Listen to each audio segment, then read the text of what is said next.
Bienvenidos, queridos hermanos y hermanas, a nuestro programa, La Iglesia de Nuestro Tiempo, que la Radio de la Virgen les ofrece todos los viernes a esta hora, para reflexionar sobre el hermoso magisterio de la Iglesia y conocer el pensamiento y el corazón de nuestros legítimos pastores, nuestros obispos, en primer lugar, con el sumo pontífice Papa, el Papa.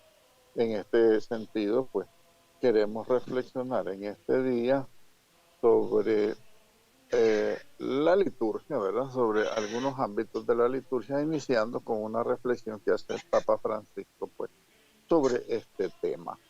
Pongámonos en manos de la Santísima Virgen María, nuestra Madre, para que con ella, pues, nos unamos a este hermoso sacrificio de Cristo en la cruz que nosotros revivimos y actualizamos con la liturgia eucarística.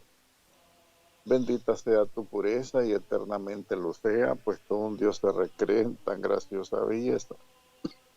A ti, celestial princesa, Virgen Sagrada María, yo te ofrezco en este día alma, vida y corazón. Mírame con compasión, no me dejes, Madre mía. Amén. Bien, queridos hermanos, reflexionemos sobre la liturgia. Y es que este pasado 29 de junio, hace un par de días, Papa Francisco publicara una carta apostólica sobre la formación litúrgica que debemos de tener todos los cristianos. Papa Francisco, en la solemnidad, pues, de San Pedro y San Pablo, nos manda la carta apostólica titulada Desiderio Desideravit, Desiderio Desideravit, sobre la formación litúrgica del pueblo de Dios. Y según indicó en esta publicación de esta carta del Papa Francisco, el dicasterio para el culto divino y la disciplina de los sacramentos nos señala que esta carta apostólica del Papa es un texto dirigido a los obispos, a los presbíteros, a los diáconos, a las personas consagradas y a los fieles laicos. A todos nosotros los cristianos entonces va dirigida esta carta del Papa. Y se trata pues de un documento que recoge y reelabora las proposiciones de la Asamblea Plenaria del 2019 del Sínodo de los Obispos.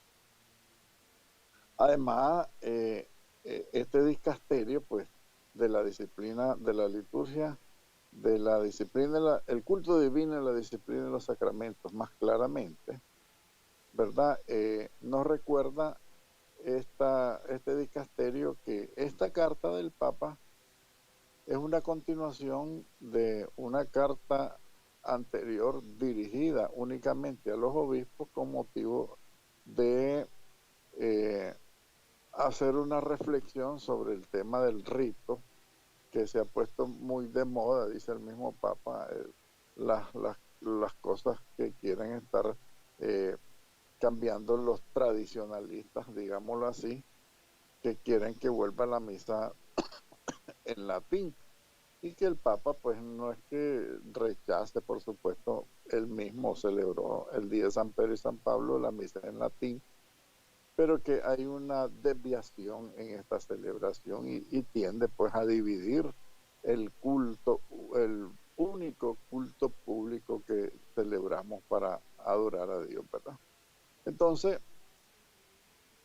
anteriormente Papa Francisco había publicado una carta a modo de motu propio, tradiciones custodes, cuyo objetivo principal que en esta nueva carta del Papa es continuar la búsqueda constante de comunión eclesial en torno pues a esta expresión única de la lex orandi, o sea, la oración de la iglesia en el rito romano que se expresa en los libros pues de la reforma litúrgica que ha deseado y dejó para la posteridad, pues el Concilio Vaticano II, la reforma litúrgica, que la diversidad de lenguas, dice el Papa Francisco, es una expresión del Espíritu Santo por medio de la cual nos entendemos todos.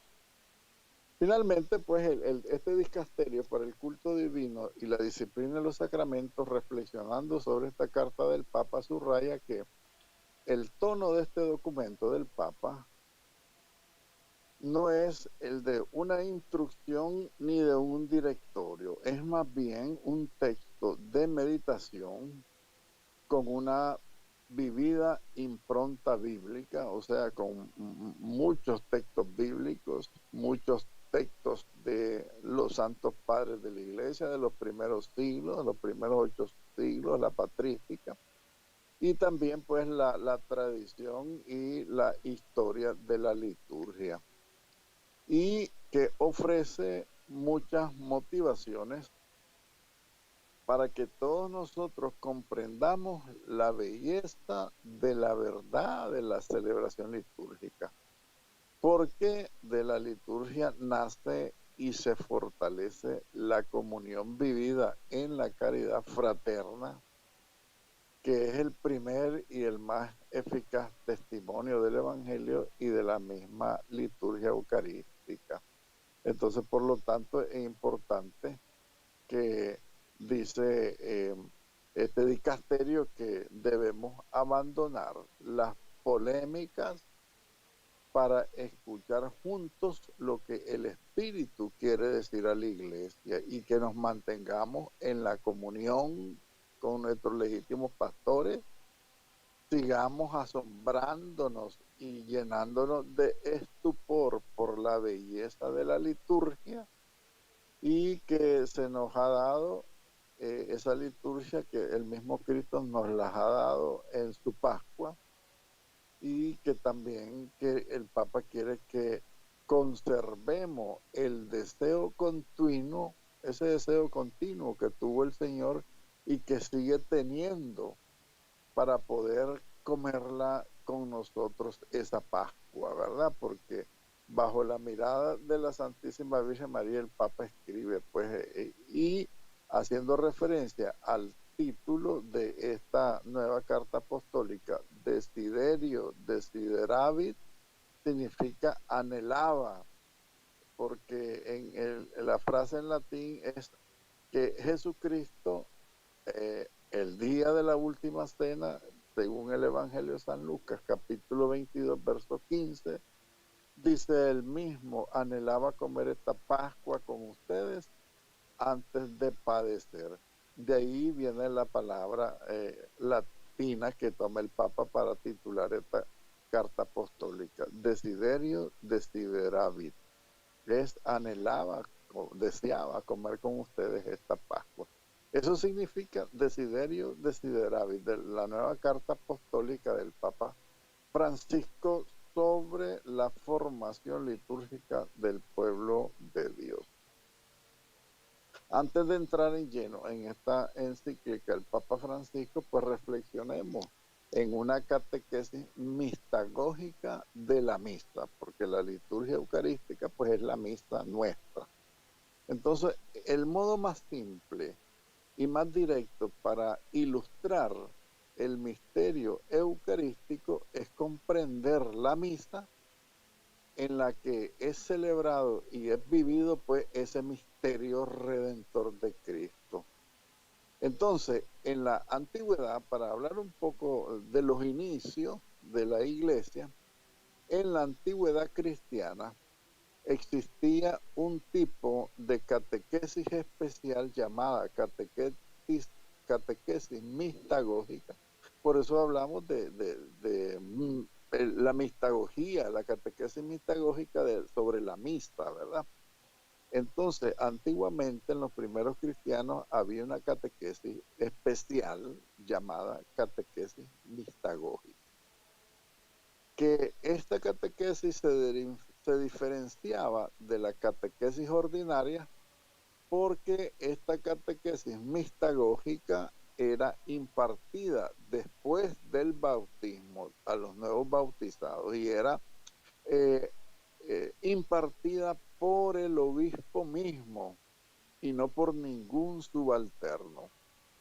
Y el objetivo que tenía esta catequesis impartida por el obispo a los nuevos cristianos tenía como objeto, como dice el nombre, introducir a los fieles en las profundidades del misterio. Eso significa la palabra catequesis mistagógica, ¿verdad? Introducirnos en las profundidades del misterio. Y este momento de esta catequesis mistagógica era el momento en que se revelaban a estos nuevos cristianos los misterios más sagrados que se habían tenido escondidos hasta ese momento en la catequesis de los nuevos cristianos en la antigüedad. Entonces, ¿por qué razón se mantenía escondidos estos sagradísimos misterios? En razón, pues, de la disciplina del arcano, para evitar toda profanación posible de la liturgia y de la misma presencia eucarística, ¿verdad? Entonces era una disciplina del arcano, quiere decir esto que estos misterios eran tan sagrados que tenían que mantenerse custodiados para que no hubiera profanación alguna en el misterio eucarístico, que desgraciadamente hoy por hoy, cuando ya Cristo quiso quedarse presente en medio de nosotros, incluso en su presencia real en el Santísimo Sacramento, Él arriesga incluso pues su misma santidad porque quiere estar con nosotros, para que nosotros acudamos a Él. Él se somete a estar solo en el sagrario, a estar ahí escondido, e incluso, como les repito, Él se ha sometido incluso a las profanaciones, a las vulgaridades, a las maldades de los hombres, por puro amor, porque Él quiere estar presente en su iglesia como lo prometió. Él quiere que todos lo busquemos en su presencia real. Entonces ahora pues hay mucha profanación, mucha maldad contra el divino sacramento, pero no era así al comienzo de la iglesia. Al comienzo de la iglesia había como mucho cuidado en mantener en secreto estos grandes misterios del arcano para que nadie lo profanara.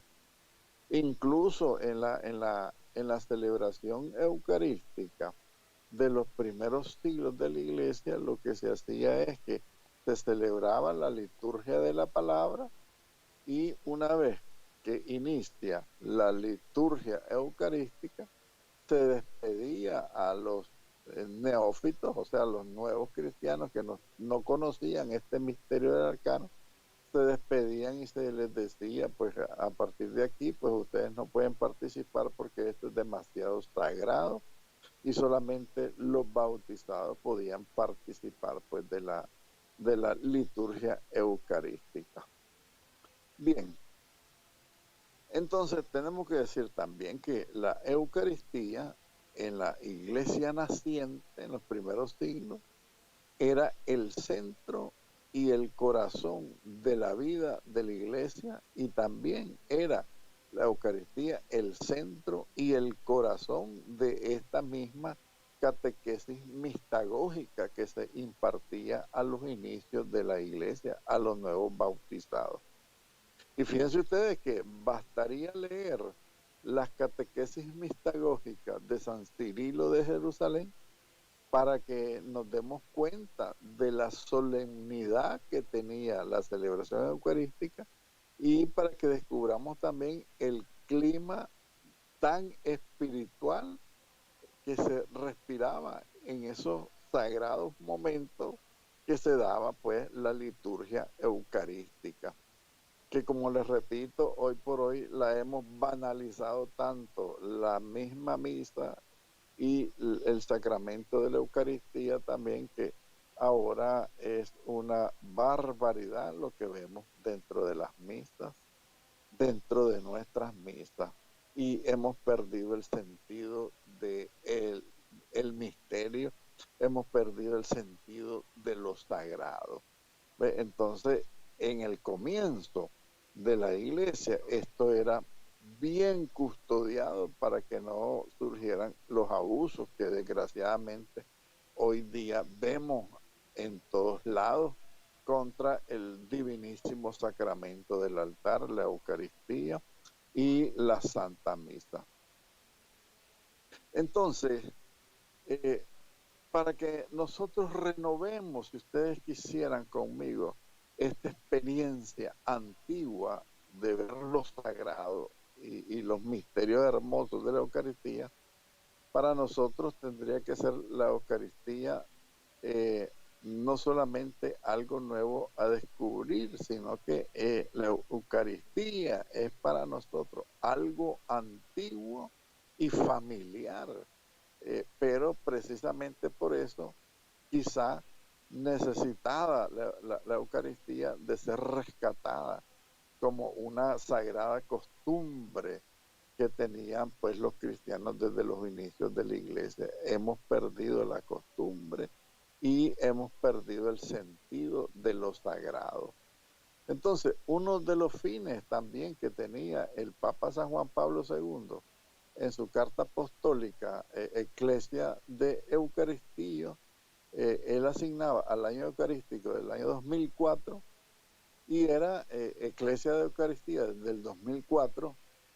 ¿Y cuál era el fin de esa carta apostólica del Papa San Juan Pablo II? Era el resucitar en nosotros la admiración sobre el sacramento eucarístico, el estupor eucarístico, lo llamaba el Papa en su encíclica.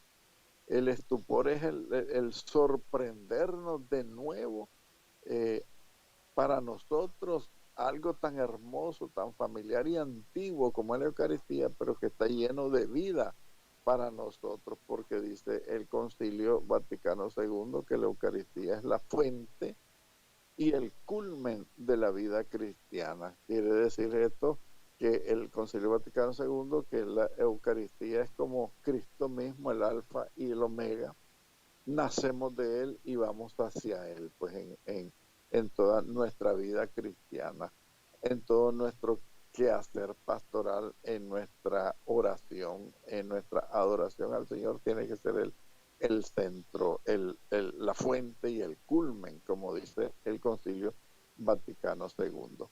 Entonces, Papa San Juan Pablo II quería despertar en nosotros con su carta encíclica Ecclesia de Eucaristía, que desdichadamente casi nadie la ha leído, y él quería despertar ese estupor eucarístico, es decir, la capacidad de asombrarse nuevamente ante la enormidad que es la Eucaristía.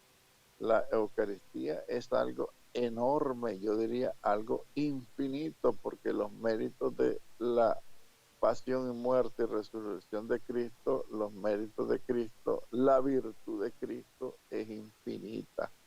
Por eso hablaba entonces pues el Papa San Juan Pablo II que la Eucaristía es algo enorme, algo infinito que debe despertar en nosotros esa capacidad de asombro, de admiración, de gozo, de estupor, decía el Papa.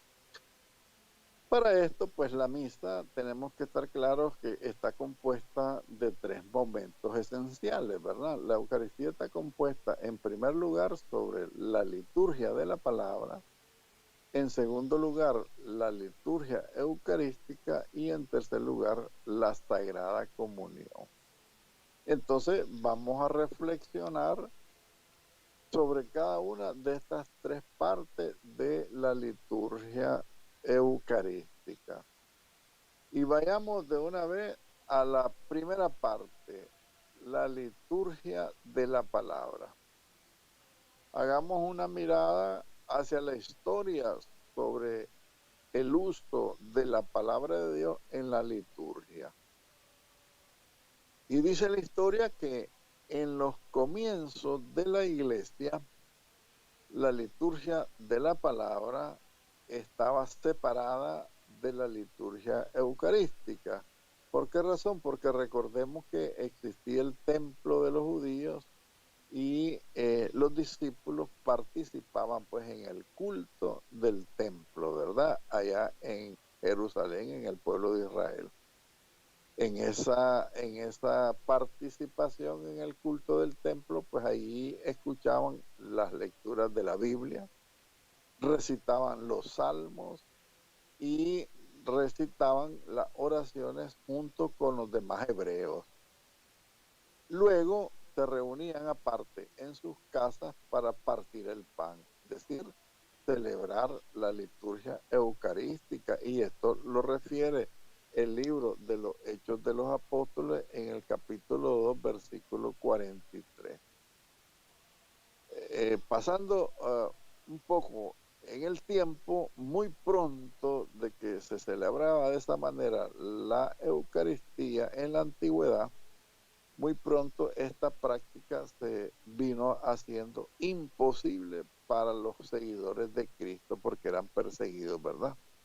Tanto por la hostilidad respecto de ellos por parte de la comunidad de los hebreos, ¿verdad? Los cristianos, los apóstoles con sus seguidores, pues eran despreciados y se habían empezado a alimentar muchas hostilidades en contra pues de los cristianos por parte de la comunidad hebrea, también como porque las escrituras también para los cristianos en ese momento habían adquirido ya un nuevo sentido, y toda la escritura para los cristianos estaba orientada toda hacia Cristo, que es un elemento que los hebreos, el pueblo de Israel, no entendía esa orientación que tenía la Sagrada Escritura hacia Cristo, ¿verdad? Cristo es el centro de la Sagrada Escritura y de la vida cristiana.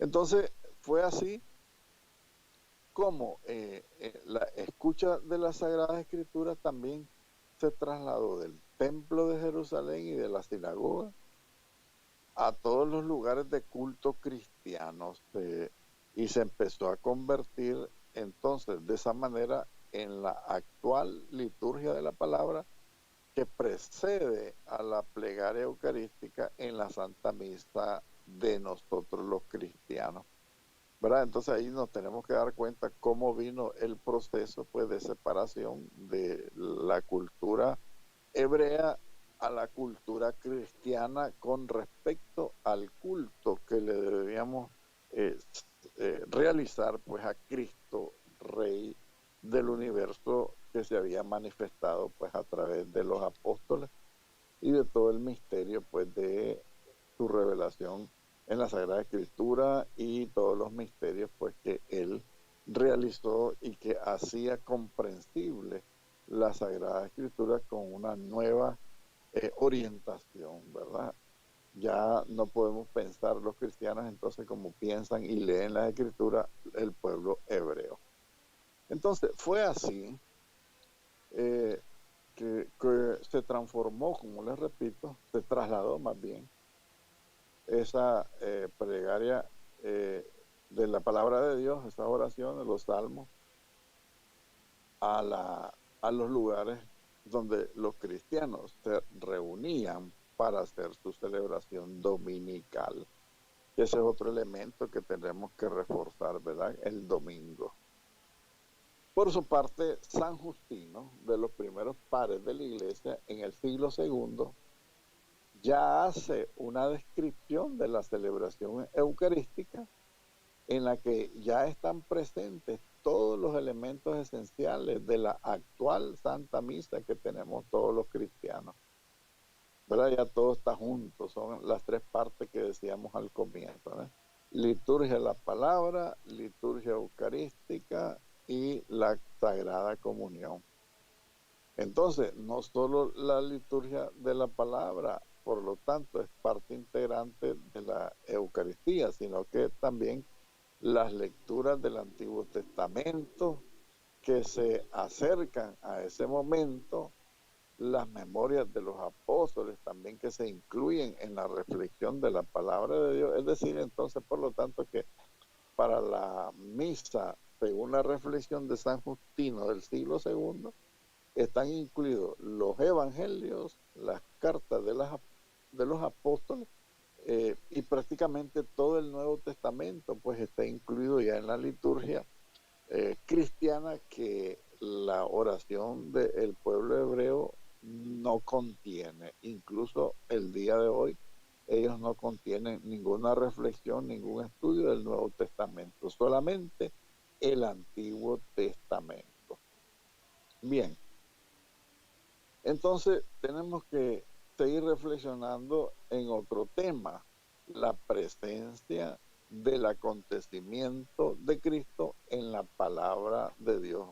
Habiendo reflexionado, y que lo refiere San Justino, que de las lecturas del Antiguo Testamento y de los Salmos se fue incluyendo en la liturgia cristiana pues todos los elementos del Nuevo Testamento, los evangelios, las cartas de los apóstoles, Apocalipsis, prácticamente todo el Nuevo Testamento. Entonces, escuchadas en la liturgia, las lecturas bíblicas, Antiguo y Nuevo Testamento, deben adquirir para nosotros, como al comienzo de la Iglesia, un nuevo sentido, y un sentido más fuerte que cuando son leídas en otros contextos. Porque cuando se lee la palabra de Dios en la liturgia, es Dios mismo quien nos habla. Bien, hagamos un intermedio, escuchamos un canto y ya regresamos para que veamos cómo es esta reflexión sobre la palabra de Dios en la liturgia. Ya regresamos, queridos hermanos.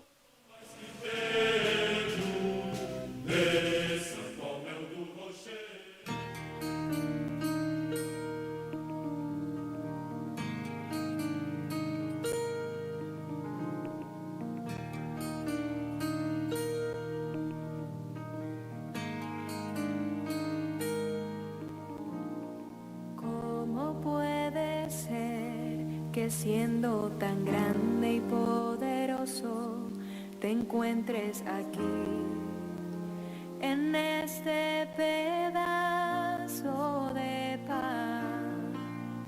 La verdad es que no entiendo, no basta tener conocimientos, no sé qué decir. Solo te puedo sentir, Eucaristía, milagro de Dios. Eucaristía, presencia de su gran amor. Eucaristía, encuentro de dos corazones, amor eterno entre Cristo y yo. Eucaristía, milagro de Dios. Eucaristía, presencia de su gran amor. Eucaristía, encuentro de dos corazones, amor eterno entre Cristo y yo. Yo quiero amarte, solo adorarte, Yo quiero amarte como me amas, Señor. Yo quiero amarte, solo adorarte.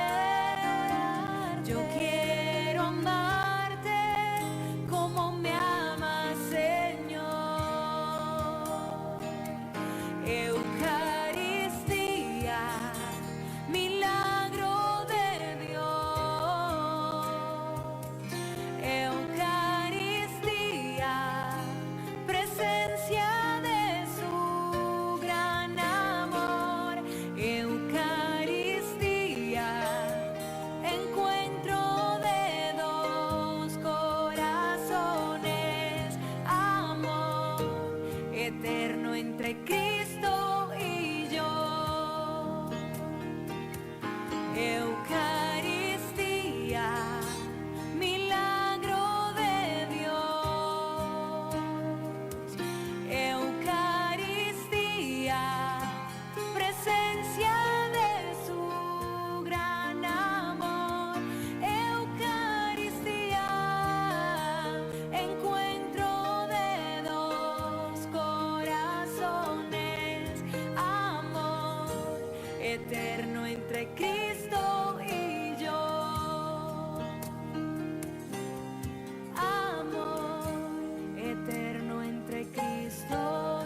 estoy yo.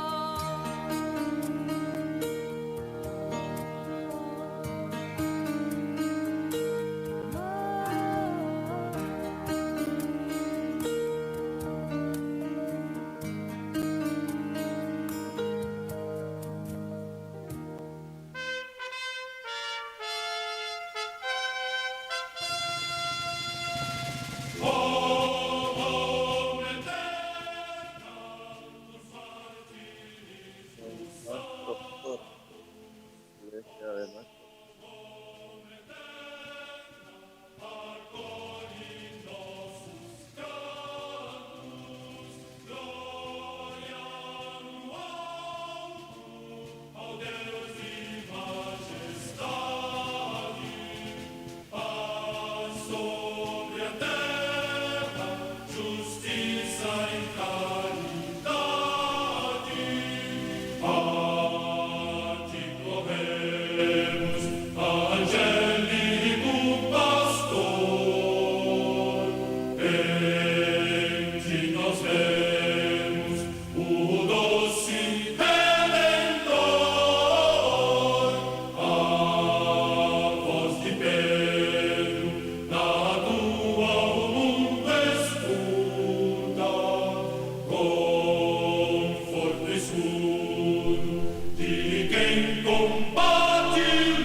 Hola, bienvenidos pues y continuemos pues queridos hermanos en nuestro programa La Iglesia de Nuestro Tiempo.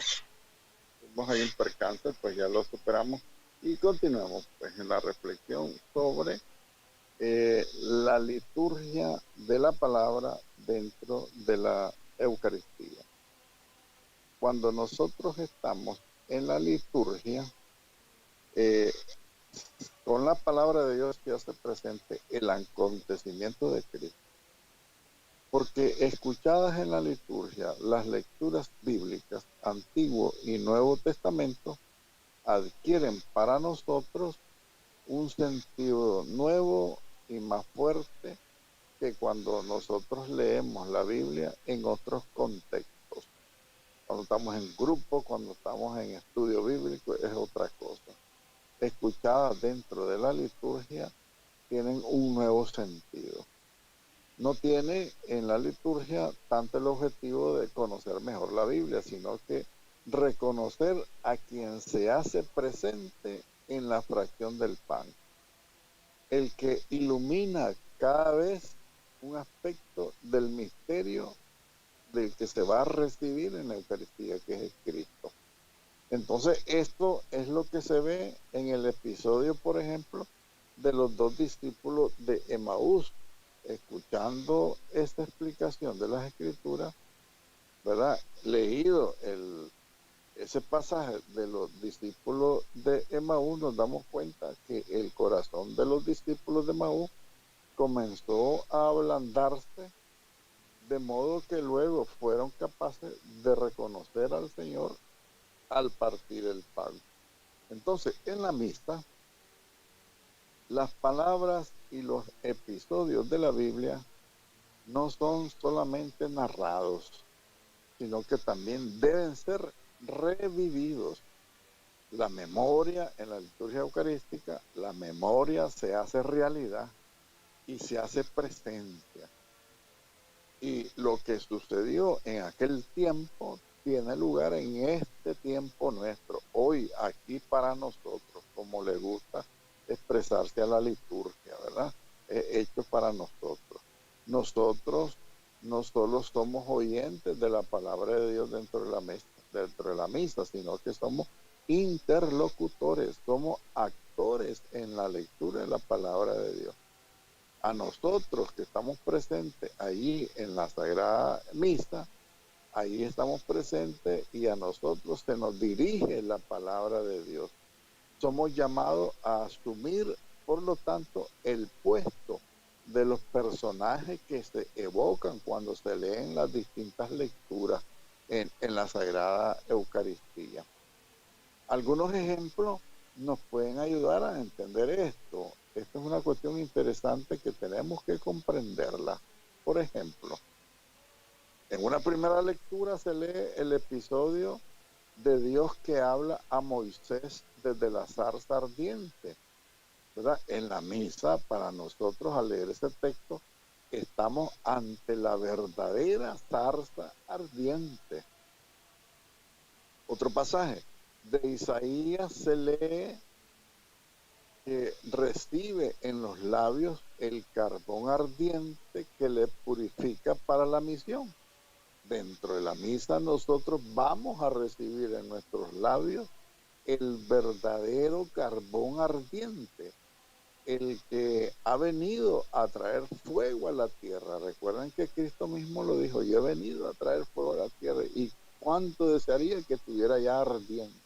Entonces esa palabra es para nosotros que estamos en la Eucaristía y que vamos a recibir a este verdadero amor ardiente del Espíritu que es Cristo, ¿verdad? Otro pasaje, y Ezequiel es invitado a comer el rollo de los oráculos proféticos. Y nosotros, al escuchar la palabra de Dios en este texto de Ezequiel, nosotros nos disponemos en la Eucaristía a comer a quien es la palabra misma hecha carne y hecha pan, ¿verdad? Pues así como a Ezequiel se le ofrece comer el rollo de los oráculos, a nosotros se nos ofrece dentro de la misa alimentarnos de la palabra misma y a comerla porque la palabra se ha hecho carne, se ha hecho pan para nosotros. Entonces, la cosa se hace todavía más clara en el momento en que el Nuevo Testamento pasamos todos al Antiguo, perdón, del Antiguo Testamento pasamos todos al Nuevo Testamento. Por ejemplo, en la lectura del texto del Evangelio, hay un texto que dice que la mujer que sufría hemorragia está segura de que será curada si logra tocar el borde del manto de Jesús. Entonces, ¿qué decir de nosotros que dentro de la Eucaristía vamos a tocar mucho más que el borde de su manto, ¿verdad? Vamos a tocarlo a Él. También escuchaba una reflexión del episodio de Zaqueo, Mateo, que se lee el Evangelio hoy, y también yo que escuchaba ese texto, yo decía al estar dentro de la Eucaristía, yo soy Zaqueo en ese momento. A mí se dirigían esas palabras de Jesús cuando le decía a Zaqueo, hoy debo alojarme en tu casa. Entonces, ¿qué decir de nosotros cuando Él quiere vivir en la comunión nuestra, vivir dentro de nuestro corazón cuando vamos a recibir la comunión? Entonces, esto es una gran verdad que se realiza en nosotros. Y también se podría decir en nosotros, como dice ese texto de Zaqueo, ha ido a alojarse a la casa de un pecador. Y era yo a quien Jesús dentro de la Eucaristía me decía esa palabra, ¿verdad? Cuando iba a comulgar. Hoy ha llegado la salvación a esta casa. Es cuando yo comulgo, es Cristo mismo que entra y lleva su salvación a mi alma. Entonces, tenemos que hacer vida propia para cada uno de nosotros. Lo que se refiere en la Sagrada Escritura, que es el tema mismo que estamos viviendo en la misa, porque es Cristo el que se manifiesta a través de su palabra, como los discípulos de Emaús, y después reconocerlo cuando Él parte el pan. Lo mismo podemos decir de cualquiera de los otros textos de los episodios de los evangelios. Por ejemplo, uno de los domingos se lee el texto de las bodas de Caná y con claridad extraordinaria tenemos que reflexionar cómo en la misa se renueva ese milagro de las bodas de Caná, convertir el agua en vino. El diácono, por su parte, que lleva los 3 cálices a la hora de la ofrenda, ¿verdad? era uno de los sirvientes en las bodas de Caná que llenaba las tinajas de agua. Cuando se presentan los cálices en el altar, se está dando el suceso de los servidores que están llenando las tinajas de agua. Y que en el momento de la consagración estamos asistiendo todos al milagro de el agua que se convierte en vino, y que en la comunión también, como uno de los invitados de esas bodas de Caná, tenemos que ser conscientes de que saboreamos el mejor vino, el mejor pan, que es el eucarístico. Y no se trata, fíjense ustedes, de una aplicación arbitraria, por supuesto que no, porque se sabe que el simbolismo eucarístico está dentro de ese relato evangélico de las bodas de Caná. La reflexión teológica dice que las bodas de Caná son un signo, un simbolismo de lo que realmente sucede en la Eucaristía. Entonces no es un invento de la iglesia, sino que es el mismo magisterio que nos dice que las bodas de Caná es un simbolismo eucarístico fuerte. Y también no solo los hechos, sino también las palabras del Evangelio que son escuchadas en la misa adquieren para todos nosotros, debe adquirir para todos nosotros un nuevo sentido, un sentido más fuerte. Tenemos que estar claros de que ahí por la palabra el Señor nos habla, ¿verdad? Hay un texto de San Mateo que dice, aquí y ahora hay uno que es más que Jonás. Recuerden, ese es el Evangelio de San Mateo capítulo 12. Aquí hay uno que es más que Jonás. Aquí hay uno que es más que Salomón. Recuerden ese texto. Entonces, tenemos que entender esos adverbios que dice el texto de Mateo. Ese aquí y ahora significan para nosotros aquí y ahora dentro de la liturgia eucarística, en ese momento, en este lugar, no solo en el tiempo en el que se escribió la Sagrada Escritura, en el tiempo de Jesús, cuando estuvo en la tierra, sino que tiene que suceder en nosotros, en mí, en ti, aquí y ahora. Hay uno que es más que Jonás, uno que es más que Salomón, es Cristo mismo que está presente, ¿verdad? En la Eucaristía. Delante de cada uno de nosotros, por lo tanto, debemos de llenarnos de ese estupor que decía Papa San Juan Pablo II, porque no era más que Salomón, ni que Jonás, ni que Abraham, ni que Moisés. ¿Por qué? Porque aquí y ahora está alguien que es más que todos ellos, que es el Hijo de Dios vivo y verdadero. Entonces, desde ese momento que nosotros comprendemos que es Dios mismo que está presente, que es más que Jonás, más que todos los profetas, más que Abraham, más que los patriarcas, es Cristo mismo es el que está presente. Entonces, por esa razón, el culto de adoración, la genuflexión, la reverencia, en el momento de la consagración, tiene que repetirse en nuestra mente y en nuestro corazón, y que tiene que decir en nuestra alma, en nuestra conciencia, que aquí y ahora el que está es más que todos ellos, ¿verdad? Es más que Salomón, más que Jonás, más que Moisés, más que Abraham, más que todos los que puedan hacerse presentes, según cuando leemos, como les repito, ese texto del Evangelio. Después, pues, pasamos al momento de la consagración para que entendamos un poco ese gran momento de la misa, ese segundo momento, la liturgia eucarística. Entonces, después de que Jesús ha partido el pan, mientras se los daba a sus discípulos, pues él le dijo, tomen y coman, este es mi cuerpo que es entregado por ustedes.